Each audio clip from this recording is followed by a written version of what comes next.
Pinarayi sir പറഞ്ഞത് ഞാൻ എൻ്റെ കൈ കൊണ്ടത് വെക്കുന്നില്ല എന്നാ. എൻ്റെ കൈ കൊണ്ടത് ഞാൻ വെക്കുന്നില്ല, അതിന് ശക്തമായ നിലപാടുകൾ വരട്ടെ എന്ന് പറഞ്ഞാണ് അദ്ദേഹം പിരിഞ്ഞു പോയത്. എന്നാൽ ഇന്ന് വന്ന സർക്കാർ എന്താ ചെയ്തതെന്ന് ചോദിച്ചാൽ, ഇവിടെ ഹൈക്കോർട്ടിൽ കേസ് കൊടുത്തു. ആര്? BJPയുടെ വൈസ് പ്രസിഡന്റ് ഷോൺ ജോർജ്.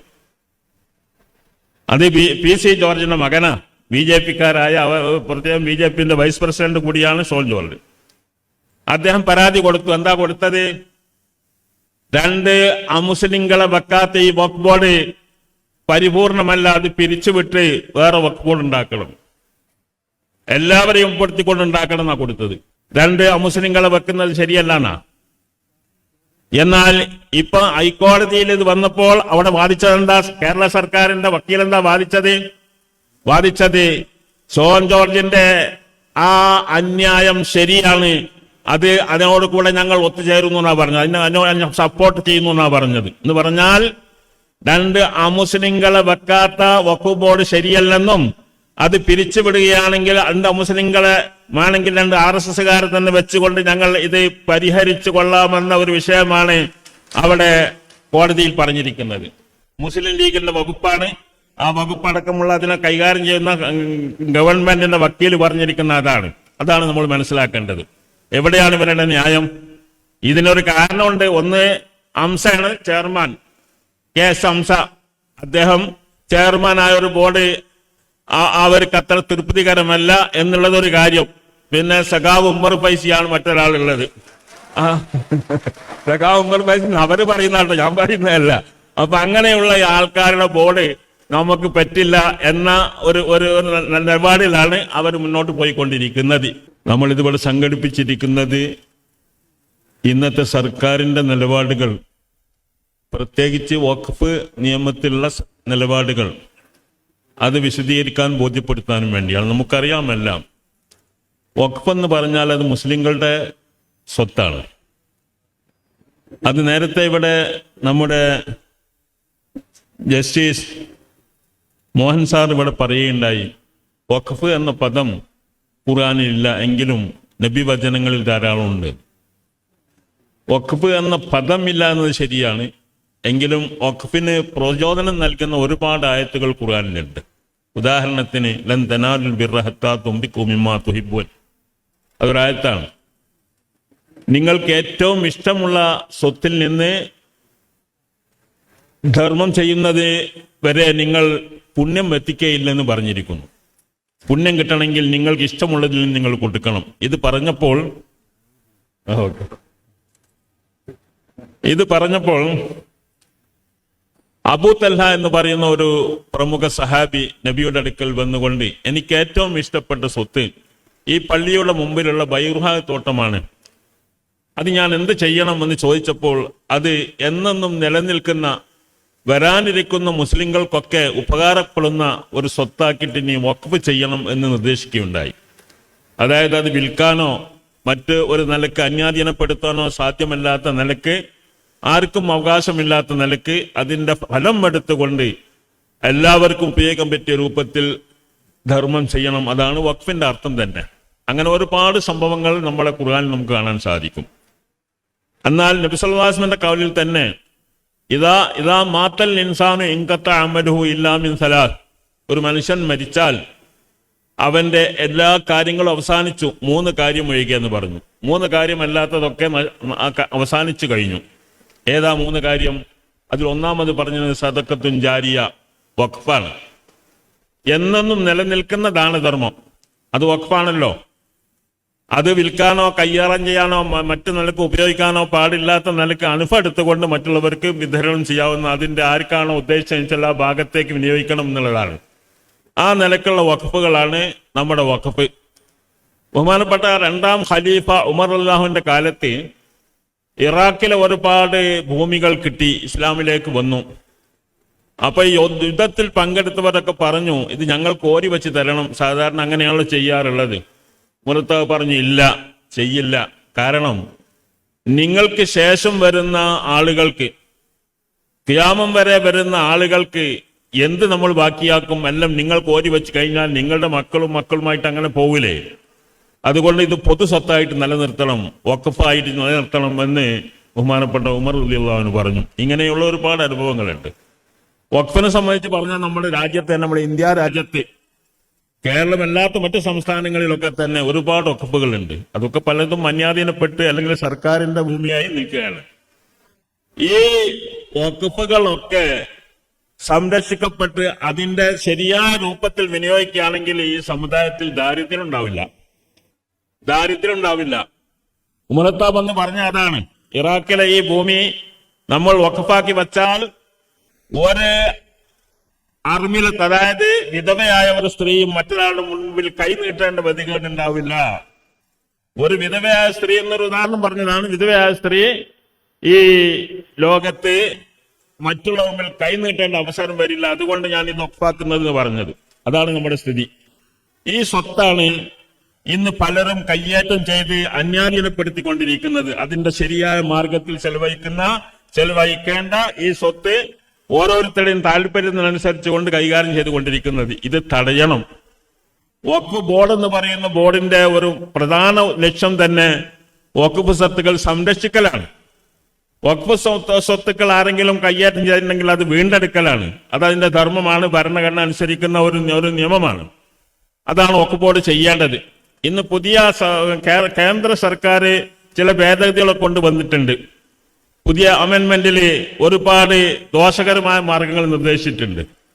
ഒന്ന്, യൂസർ വഖഫ് എന്ന് പറഞ്ഞാല് പണ്ട് കാലം മുതലേ വഖഫായി വരുന്ന ഒരു പള്ളി ഒരാൾ നിർമ്മിച്ചു. പള്ളി നിർമ്മിച്ച പള്ളി വഖഫ് തന്നെയാണ്.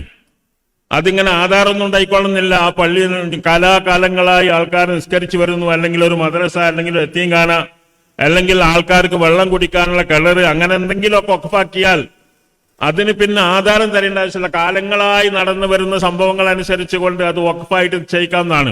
അങ്ങനെയുള്ള സ്വത്തുക്കൾ വഖഫ് ബോർഡിൽ രജിസ്റ്റർ ചെയ്യാം. അതിന് മാറ്റം വരുത്തി അത് രജിസ്റ്റർ ആവില്ല എന്നാണ് പറഞ്ഞിരിക്കുന്നത്. അതുപോലെ നമ്മുടെ വഖഫാക്കണമെങ്കിൽ 5 കൊല്ലം ഇസ്ലാം ആവണം. എന്നാലാണ് 5 കൊല്ലം മുസ്ലിം ആയ ഒരാൾക്ക് വഖഫാക്കാൻ പാടുള്ളൂ. ഇന്നലെ മെഞ്ഞാന്നോ ഇസ്ലാമിലേക്ക് കടന്നു വന്നവർക്ക് വഖഫാകാൻ പറ്റില്ല. ഇതൊക്കെ നിയമങ്ങളാണ്, പുതിയ നിയമങ്ങളാണ്. ഇപ്പൊ ഇവിടെ മുഖ്യമന്ത്രി നമ്മളെ പിണറായി വിജയൻ പറഞ്ഞതുപോലെ തന്നെ 2 അമുസ്ലിങ്ങളെ വെക്കണം. 2 അമുസ്ലിങ്ങളെ വെക്കണം എന്ന് പറഞ്ഞാല് എത്രയാവും മുസ്ലിങ്ങൾ? ഇപ്പം അഡ്വക്കേറ്റിന്റെ പ്രതിനിധികൾ മുസ്ലിം ആയിക്കൊള്ളുന്നില്ല, MP MLA മാരുടെ പ്രതിനിധികൾ മുസ്ലിം ആയിക്കൊള്ളുന്നില്ല. ഇങ്ങനെയുള്ള എത്രയും മുസ്ലിങ്ങളല്ലാത്തവർ വരാം. അങ്ങനെ വന്നാൽ വഖഫ് ബോർഡിലെ ഭൂരിപക്ഷം ആൾക്കാർ വരെ മുസ്ലിങ്ങളല്ലാത്തവർ വരാവുന്ന ഒരവസ്ഥയുള്ളത്. അതിനിപ്പം കേസ് കൊടുത്തവൻ സുപ്രീം കോടതി ഒരു തടയിട്ടിട്ടുണ്ട്. 3 പേരെ ആകാൻ പാടില്ല, അതിൽ കൂടുതലാവാൻ പാടില്ല എന്ന് പറഞ്ഞിട്ടുണ്ട്. എന്നാലും നമ്മുടെ അടിസ്ഥാന നിയമം, ഇപ്പം പുതിയ നിയമം കേന്ദ്ര സർക്കാർ പാസാക്കിയ നിയമം അനുസരിച്ചുകൊണ്ട് 2 പേരെ വെക്കണം എന്നാണല്ലോ. 2 പേരെ വെക്കണം എന്നുള്ളത് സഖാവ് പിണറായി സാർ പറഞ്ഞത് ഞാൻ എന്റെ കൈ കൊണ്ടത് വെക്കുന്നില്ല എന്നാ. എന്റെ കൈ കൊണ്ടത് ഞാൻ വെക്കുന്നില്ല, അതിന് ശക്തമായ നിലപാടുകൾ വരട്ടെ എന്ന് പറഞ്ഞാണ് അദ്ദേഹം പിരിഞ്ഞു പോയത്. എന്നാൽ ഇന്ന് വന്ന സർക്കാർ എന്താ ചെയ്തതെന്ന് ചോദിച്ചാല് ഇവിടെ ഹൈക്കോർട്ടിൽ കേസ് കൊടുത്തു. ആര്? BJP-യുടെ വൈസ് പ്രസിഡന്റ് ഷോൺ ജോർജ്. അത് PC ജോർജിന്റെ മകനാ. BJP-കാരായ പ്രത്യേകം BJP-ന്റെ വൈസ് പ്രസിഡന്റ് കൂടിയാണ് ഷോൺ ജോർജ്. അദ്ദേഹം പരാതി കൊടുത്തു. എന്താ കൊടുത്തത്? 2 അമുസ്ലിങ്ങളെ വെക്കാത്ത ഈ വഖഫ് ബോർഡ് പരിപൂർണമല്ല, അത് പിരിച്ചുവിട്ട് വേറെ വഖഫ് ബോർഡ് ഉണ്ടാക്കണം, എല്ലാവരെയും ഉൾപ്പെടുത്തിക്കൊണ്ടുണ്ടാക്കണം എന്നാ കൊടുത്തത്. എന്നാൽ അതിനെതിരെ നമ്മൾ പറഞ്ഞെങ്കിലും അത് കൂട്ടാക്കാതെ വഖഫ് ബോർഡിന്റെ മേലെ ഒരു സെക്രട്ടറിയെ വെച്ചുകൊണ്ടുള്ള ഒരു നിയമമാണ്, ഒരു ഉത്തരവാണ് ഹൈക്കോടതി വിധിച്ചത്. നമ്മളെ പരമാധികാരം ഒഴിവാക്കിക്കൊണ്ട് അതിന്റെ മേലെ മറ്റൊരു സെക്രട്ടറി അദ്ദേഹത്തിന്റെ ഇഷ്ടപ്രകാരം അദ്ദേഹത്തോട് ചോദിച്ചൊരു കാര്യങ്ങൾ നടത്താമെന്ന് പറഞ്ഞുകൊണ്ട് സുപ്രീം കോടതിയിൽ പോയി. വഖഫ് ബോർഡ് തന്നെ സുപ്രീം കോടതിയിൽ പോയി. സുപ്രീം കോടതി അത് ശരിയല്ല, വഖഫ് ബോർഡ് എന്ന് പറയുന്നത് ഒരു ജുഡീഷ്യറി, അതായത് ഒരു പരമാധികാരമുള്ള ഒരു ബോർഡാണ്, അതിന്റെ മേലെ മറ്റൊരു വെക്കണ്ട എന്ന് പറഞ്ഞു. പിന്നെ ഇതിന്റെ മുമ്പ് നേരത്തെ ഇവിടെ പിണറായി പറഞ്ഞതുപോലെ തന്നെ 2024 ഇത് വന്നപ്പം തന്നെ അതിനെതിരെ സുപ്രീം കോടതിയിൽ കേസ് കൊടുത്തിട്ടുണ്ട്. ഈ നിയമത്തിന് ഭേദഗതി ചെയ്യണം, 2 അമുസ്ലിങ്ങളെ വെക്കുന്നതടക്കമുള്ള വിഷയത്തിൽ അത് അംഗീകരിക്കാൻ പറ്റില്ല എന്ന് പറഞ്ഞ് പരാതി പെറ്റീഷൻ കൊടുത്തിട്ടുണ്ട്. അതിന് കേരള നിയമസഭയിലെ എല്ലാ അംഗങ്ങളും ഒത്തൊരുമിച്ച് കൊണ്ടാണ് ഇത് പാസ്സാക്കിയത്. മുസ്ലിം ലീഗ് അടക്കമുള്ള എല്ലാവരും ഒത്ത പാസ്സാക്കി എന്ന് പറഞ്ഞാൽ അതിന്റെ അർത്ഥം രണ്ട് അമുസ്ലിങ്ങളെ വെക്കുന്നത് ശരിയല്ലാന്നാ.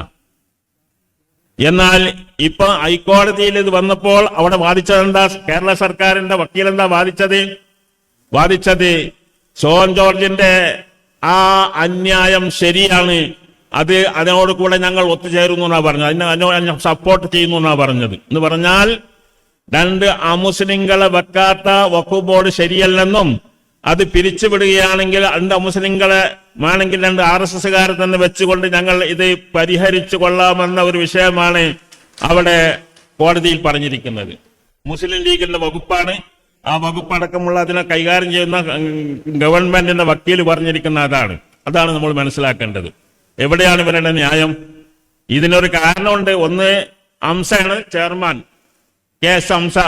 അദ്ദേഹം ചെയർമാനായ ഒരു ബോർഡ് അവർക്ക് അത്ര തൃപ്തികരമല്ല എന്നുള്ളതൊരു കാര്യം. പിന്നെ സഖാവ് ഉമ്മർ ഫൈസിയാണ് മറ്റൊരാളുള്ളത്. സഖാവ് ഉമ്മർ ഫൈസി അവര് പറയുന്നതാട്ടോ, ഞാൻ പറയുന്നതല്ല. അപ്പൊ അങ്ങനെയുള്ള ആൾക്കാരുടെ ബോർഡ് നമുക്ക് പറ്റില്ല എന്ന ഒരു നിലപാടിലാണ് അവർ മുന്നോട്ട് പോയിക്കൊണ്ടിരിക്കുന്നത്. അതുകൊണ്ട് മതപരമായ മൂല്യങ്ങൾ എന്തായിരുന്നാലും ശരി, തകർന്നാലും തിരക്കടില്ല. ഹംസയും ഉമ്മർ ഫൈസിയും മാറണം, ബോർഡ് മാറണം. ഷോൺ ജോർജിന്റെ കൂടെയുള്ള അതിനെ സപ്പോർട്ട് ചെയ്തുകൊണ്ടായാലും തിരക്കടില്ല, RSSന്റെ കൂടെ കൂടിയാലും തിരക്കടില്ല, എന്തായിരുന്നാലും തിരക്കടില്ല. വഖഫ് ബോർഡ് ഈ വഖഫ് ബോർഡ് പറ്റില്ല എന്ന വാദം നോക്കണം. എന്നോട് പത്രക്കാരൊക്കെ ചോദിച്ചപ്പോൾ ഞാൻ പറഞ്ഞു, രണ്ടാളെ വെക്കേണ്ടത് വഖഫ് ബോർഡിന്റെ കടമയല്ലല്ലോ, അത് സർക്കാരാണ് വെക്കേണ്ടത്. ഈ സർക്കാർ വെക്കാത്തതിനെ വെച്ച് പരിഹരിച്ചാൽ മതി എന്നുള്ളതിന് പകരം ഈ BJPന്റെ അല്ലെ RSSന്റെ വാദത്തോട് കൂടെ നിന്ന് നിങ്ങൾ തരം താഴേണ്ട ഒരു ഗതികേട് നിങ്ങൾക്ക് വരേണ്ടി വന്നല്ലോ, അത് വരരുതായിരുന്നല്ലോ, അത് വരാതെ നോക്കാമായിരുന്നല്ലോ എന്നൊക്കെ നമ്മൾ പറഞ്ഞു നോക്കി. ഇതാണ് അവസ്ഥ. അതുകൊണ്ട് മതമൂല്യങ്ങൾ എന്തായിരുന്നാലും ശരി, മതത്തിന്റെ പേരിൽ നിലനിൽക്കുന്ന പാർട്ടികൾ അത് പ്രത്യേകം ചിന്തിക്കേണ്ടതാണ്. പൊതുജനങ്ങൾ അതിന്റെ പിന്നിലുള്ള പൊതുജനങ്ങൾ അത് മനസ്സിലാക്കേണ്ട കാര്യവുമാണ് എന്ന് മാത്രമാണ് എനിക്ക് പറയാനുള്ളത്. മറ്റു കാര്യങ്ങളൊക്കെ ഇവിടെ ഏതാണ്ടൊക്കെ പറഞ്ഞു കഴിഞ്ഞ കാര്യമായതുകൊണ്ട് രാഷ്ട്രീയമായിട്ട് ഞാനൊന്നും ഇടപെടുന്നില്ല. രാഷ്ട്രീയ കാര്യങ്ങളൊക്കെ രാഷ്ട്രീയത്തിന്റെ ആൾക്കാർ പറയും. ഞാൻ സമസ്തയുടെ ഒരാളാണ്, ഒരു പണ്ഡിതനാണ്. അതോടുകൂടെ തന്നെ ഞാൻ പണ്ഡിത പ്രതിനിധിയല്ല, ഞാൻ മുത്തവല്ലി പ്രതിനിധിയാണ് എന്നുള്ളത് അത് കേസിൽ പറഞ്ഞിട്ടുണ്ട്.